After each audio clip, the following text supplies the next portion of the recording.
بسم اللہ الرحمن الرحیم۔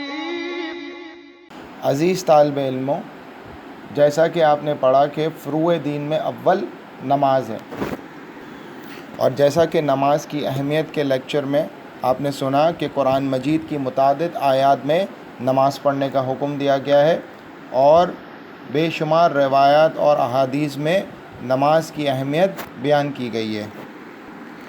آج کے لیکچر میں جو ہمارا ٹاپک ہے وہ ہے واجب نمازیں، یعنی وہ نمازیں جن کا پڑھنا ہمارے اوپر واجب ہے۔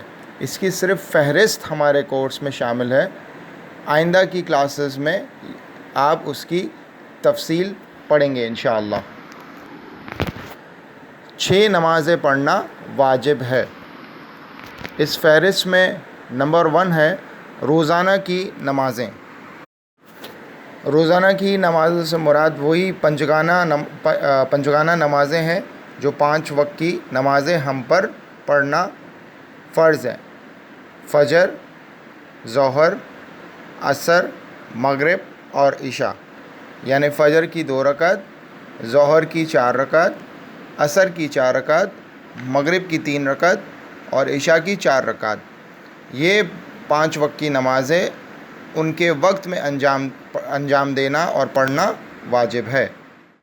نماز جمعہ روزانہ کی نمازوں میں شامل ہے اور جمعے کے دن پڑھی جاتی ہے چند شرائط کے ساتھ۔ اس فہرست میں نمبر 2 ہے نماز آیات۔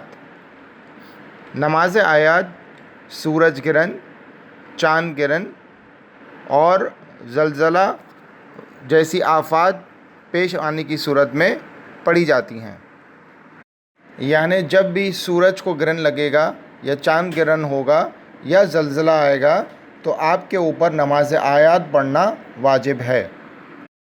اس فہرست میں تیسری نماز ہے نماز میت۔ نماز میت یعنی نماز جنازہ۔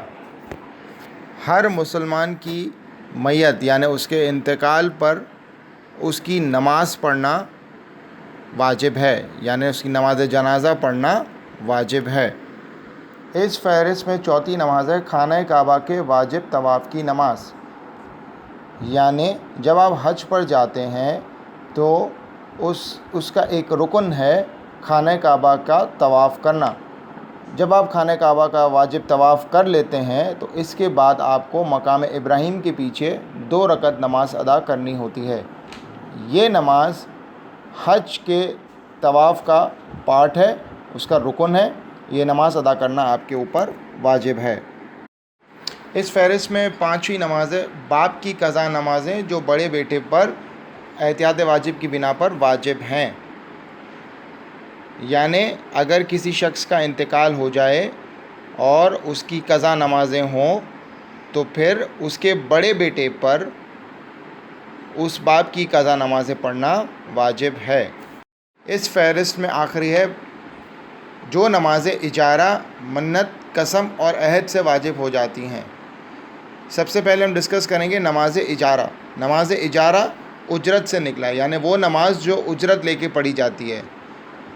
فار ایگزامپل، اگر کوئی شخص کسی شخص کو کچھ پیسے دے اور کہے کہ وہ اس کے والد کی 1 سال کی نماز مثلاً ادا کرے اور اس کے عوض یہ اجرت قبول کرے، یعنی یہ پیسے قبول کرے، تو جس شخص نے پیسے قبول کیے ہیں، اجرت لی ہے، اس کے اوپر واجب ہو جائے گا کہ وہ 1 سال کی نماز ادا کرے۔ اسی طرح منت، قسم اور عہد سے واجب ہونے والی نماز، یعنی اگر کوئی شخص منت کر لے کہ اس کا فلاں کام ہو جائے گا، تو مثلاً اس نے یہ منت کی کہ اگر وہ ایگزام میں اول پوزیشن حاصل کرے گا تو 2 رکعت نماز ادا کرے گا۔